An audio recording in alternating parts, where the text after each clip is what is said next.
fire aboard the Morro Castle would prove to be no exception. By 3:30 a.m. on September the 8th, 1934, the Morro Castle, pride of America's shipyards, was a flaming prison.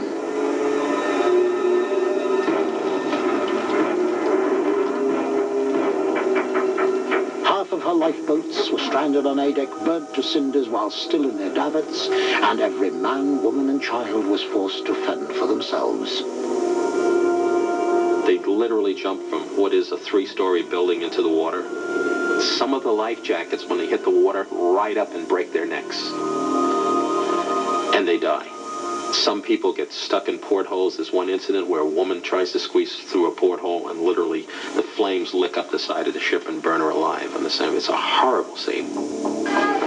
Among the crew members, behavior ranged from shameful cowardice to selfless heroism. While some sailors jumped into the remaining nearly empty lifeboats, others risked their lives to save innocent children. Somebody, I don't know who it was, came up, grabbed me and said, "Can you take care of this kid?" And the boy had his back all burned. He evidently from one of the upper suites up there. I tried to put a life jacket on him, but he wouldn't do it because he's hurt. He was about 12 years old, and I said, "Can you swim?" And yes, he could swim. I said, "Okay, Bobby, you jump." And as soon as he jumped, I jumped. I had him over my back like this and hanging on to him and keep him out of the water. And talking back and forth, and all of a sudden he was never answering me. And I realized he wasn't even breathing. He'd probably been dead about an hour, and I didn't know it. So I tied him to this oar, hoping that somebody would pick him up. As far as I know, he was never found. There's a lot of them missing. I think he was one of them. Sidney, my husband, went in first. Fortunately, I fell next to Sidney. And then a lot of other people jumped in. So there were at least 20, 30 of us. And we decided that if we hold hands, that somebody would notice us quicker and pick us up. Now, nearly 3 hours after the fire had sent the first passengers into the water, acting Captain Worms was still on the Morro Castle issuing orders. His focus had been reduced to keeping himself and his officers alive. When daylight came, that was better. You could see what was going on. The waves were so high, and we were still kicking in our legs. I see this girl, and she had long black hair, and she was burned. And I said to myself, I'm not going to die. I won't die. I refuse to die. I'm not going to look like that. And then I could see others looking so horrible. So this is what really kept me alive, was the fact that I just wouldn't die, and I wasn't going to die. I refused.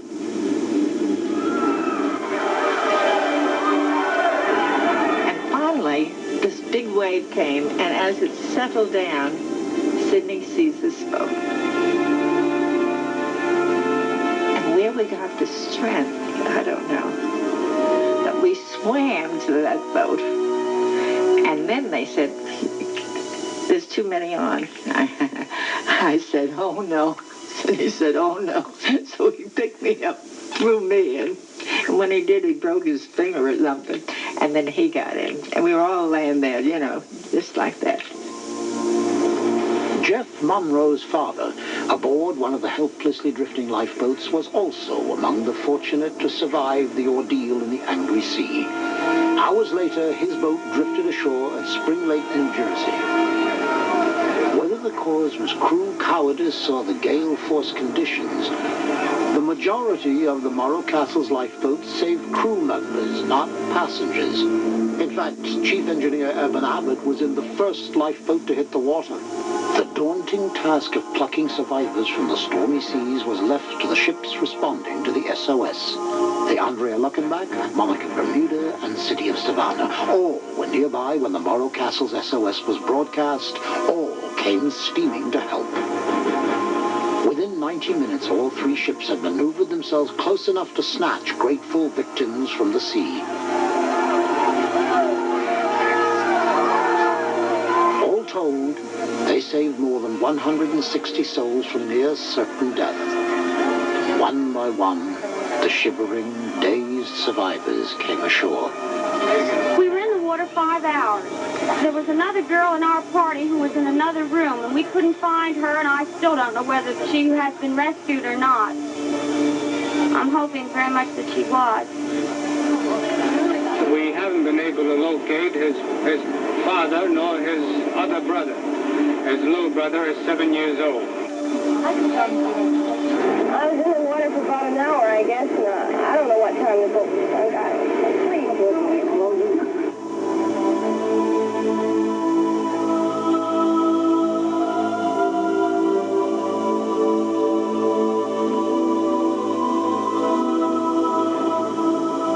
Private fishing boats that usually worked the Jersey shore in search of cod and tuna bravely and selflessly joined the effort, pulling 150 exhausted passengers and crew to safety. 134 other souls weren't so lucky. They perished in the Morro Castle disaster, either aboard ship or in the unforgiving waters of the Atlantic coast. Perhaps most troubling, 3 times more passengers than crew had met their untimely end in the blaze.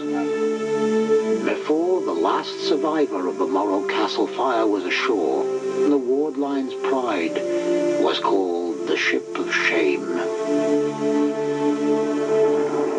By 6 p.m. on Saturday the 8th, less than 36 hours after the deadly fire had begun aboard the Morro Castle, Acting Captain Worms and his officers had abandoned the vessel, and she was placed under tow. Yet it seemed that fate hadn't finished with the Morro Castle. Her tow line suddenly snapped, and the ship went careening toward the shores of Asbury Park, finally coming to rest only yards from the beach. Within hours, tens of thousands of morbidly curious onlookers thronged the boardwalk to get a closer glimpse of the smoldering hulk. All these people jammed up highways coming down to see this thing. And it was a roadblock. In spite of all the appeals not to do this, they did it anyhow. And thousands of people. Well, you got to remember, this is around Labor Day, and all the tourist people had gone home, for the summer season was over. This was a monetary bonanza for the storekeepers and the boardwalk people. So they loved it, bring a lot of money into them. There's a fellow who makes taffy on the boardwalk down there who says it was a very slow summer. Nothing was going on. And then all of a sudden, the Morro Castle became the largest attraction that we had seen on the Jersey coast in years. Even as the curious onlookers gathered to gape at the burned-out carcass of the Morro Castle, journalists and citizenry alike were already abuzz with a provocative speculation. Was the sensational fire aboard the Morro Castle caused by an accident, or was it sabotage? Sea Tales will return in a moment. Anyone know the proper method of purchasing school supplies?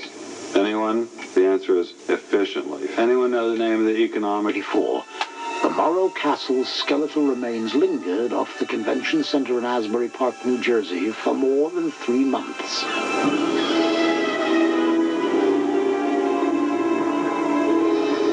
The wheels of inquiry into the cause of the fire moved much more swiftly.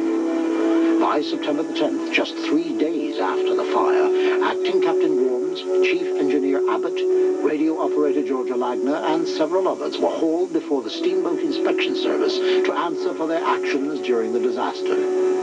Worms, Abbott, and 3 others were quickly held accountable. Chief Radio Officer George Rogers, however, wasn't charged with any wrongdoing. In fact, he was hailed as a hero for standing by his post. On December the 3rd, a New York grand jury handed down indictments against Worms, Abbott, and the Ward Line detailing misconduct, negligence, and fraud. All were found guilty at the subsequent trial, but the sentences against Worms and Abbott were overturned on appeal. They used a time-honored strategy in clearing their names. It boils down to the same old story of blame the dead man. The indictments that were handed down had to do with failure to hold lifeboat drills, failure to divide the crew into equal watches, and several other similar kinds of items. The judge that heard the appeal ruled that all of those things would have been under the command of Captain Wilmot and not under under the control of acting Captain Worms. Worms claimed that a grand jury composed of landlubbers was incapable of understanding the dangers and challenges of the sea. Having no knowledge or experience of the way of the sea, the jury probably didn't comprehend what it means to suddenly battle against a racing sea, the worst storm for years along the Atlantic coast, and a fire which was sweeping the vessel. Hit with astronomical insurance claims from the families of victims and survivors, the ward line managed to whittle the settlement down to a parsimonious $894 per passenger. The mystery of the fire's origin didn't go away despite the numerous and lengthy investigations. Many argued that it had been caused by spontaneous combustion or passenger carelessness.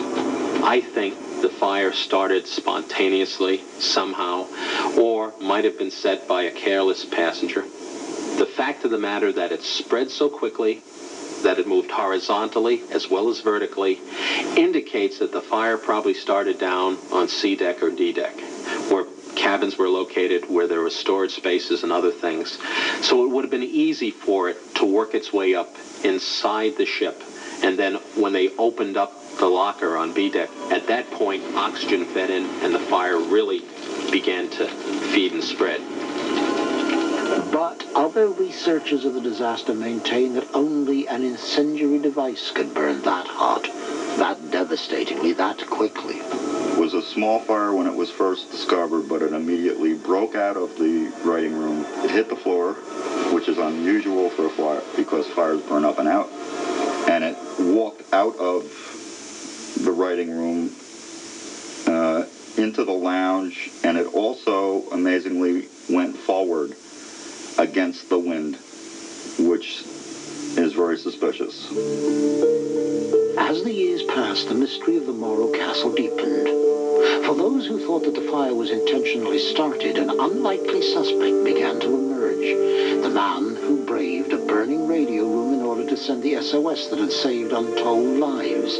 The man hailed as a hero at the time of the disaster. Chief Radio Officer George Rogers. When you look at what has become commonplace today, which is profiling, and take the FBI profile of both an arsonist and an arsonist for hire, very clearly, George Rogers meets it. By 1936, George Rogers took a job with the police department in Bayonne, New Jersey, and seemed to take pleasure in talking about the Morro Castle disaster, implying that he knew much more than he was willing to say. The true story has never been told. The fire started in the writing room locker. An incendiary fountain pen with a delayed action device started it. It was put in the locker hours before the fire was discovered. When Rogers' supervisor confronted him as being the Morro Castle arsonist, Rogers sent his accuser a mail bomb. The supervisor was maimed for life, and Rogers was found guilty of attempted murder. He served only 3 years in prison, but several years later was found guilty of the grisly double murder of an elderly neighbor and his daughter. It seemed the neighbor was pushing Rogers to repay an overdue loan. This time, Rogers was sentenced to life in the New Jersey State Penitentiary in Trenton. There he stayed until his death in 1958. In the years since George Rogers' death, historians have passionately argued his role in the Morro Castle disaster. Could he have been a psychopath, directly responsible for starting the fire and causing the deaths of 134 innocent men, women, and children? Whether it was the work of a vengeful arsonist or a careless accident gone out of control, the legacy of the Morro Castle tragedy weighed heavily on the maritime industry. Even though she was built to the standards of the day were not good enough. I mean, here was a ship that was steel, but had wooden bulkheads, had big, huge spaces inside the structure. The fire could literally work itself up without ever being noticed. Construction standards changed dramatically after the fire. Nowadays, we get an indication of a fire or smoke, we sound the general alarm right away. That's as a result of the Morro Castle. Out of the Morro Castle came more regulations regarding safety and ship construction than any single disaster in history. The disaster also took its toll on the ship's designer, Theodore Ferris. Ferris never recovered from the ship's destruction or the terrible loss of life. I put everything I had into that ship. Her total loss staggered me. I somehow felt as if I were to blame for the casualties. Maybe it was my fault. The Morro Castle herself came to a decidedly ignoble end. The ship that had once symbolized all that was hopeful and forward-looking about down-at-the-heels Depression-era America was towed to Baltimore in the spring of 1935 and sold for scrap. The burning of the Morro Castle also seemed to mark the beginning of the end for the Ward Line. Before long, the company and its parent line were quietly dissolved. For the passengers and crew aboard the Morro Castle that terrifying night in September of 1934, the haunting memories would remain for the rest of their lives, changing them in ways they couldn't have foreseen. My father never liked to talk much about the Morro Castle. I finally sat down and talked to him and said, give me the information and talk to me and tell me about what happened and everything. And he began to tell me more and more about the experiences on the ship. And I don't think it was the aspect of he was ashamed of it. I think it was just an experience that had really made a huge change in his life. He maintained to the end of his life that he and those crew members who were with him did everything they possibly could to save passengers and help anyone they possibly could.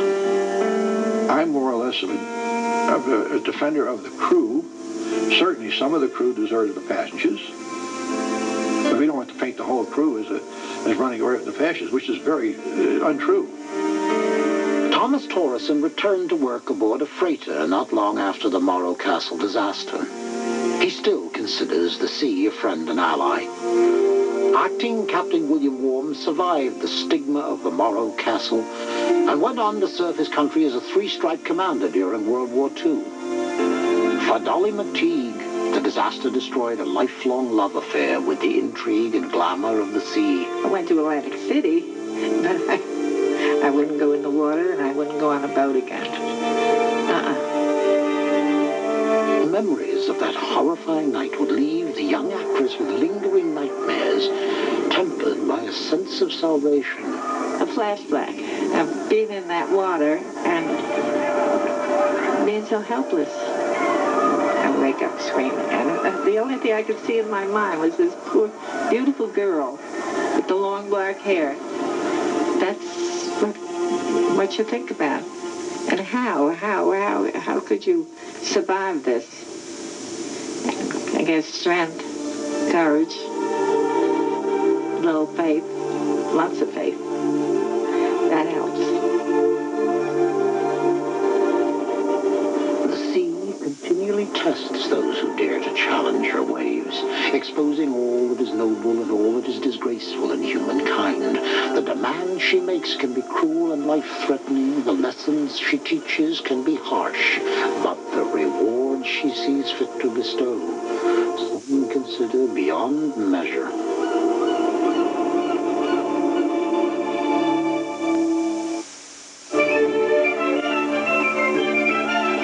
Now you can own a video cassette of this program. Call 1-800-423-1212 and you'll receive the program you've just seen for only $19.95 plus shipping and handling. Call 1-800-423-1212.